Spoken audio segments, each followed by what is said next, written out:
Assalamu алейкум, урматтуу достор. Кутмандуу күнүңүздөр менен. Аллах Таала ушинтип бизге бир мүмкүнчүлүк берди. Мен силерге бул видео менен силерге эмнени айткым келип атат? Эки түрлүү адам өзү тууралуу ойлонбой деле койсо болот да. Биринчиси бул ата энесин ыраазы кылган адам, экинчиси бул ата энесин нааразы кылган. Ал эми нааразы кылган адам эмне үчүн ойлонбой деле койсо болот?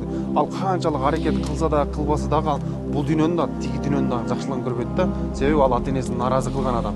Ал эми ыраазы кылган адам бул иштесе деле, иштебесе деле ар дайым анын иши жүрүшүп кете берет. Бул дүйнөнү да жакшылан көрөт, тиги дүйнөнү да жакшылан көрөт да. Андыктан урматтуу мусулман бир туугандар, ата энени бул акча менен дагы, белектери менен дагы, мындай бир жылуу сөздөрүбүз менен дагы, мээримдерибиз менен дагы ыраазы кылсак болот да. Баардыгыбыздын ата энебиз баарыбызга ыраазы болсун. Assalamu alaikum, эже кандайсыз?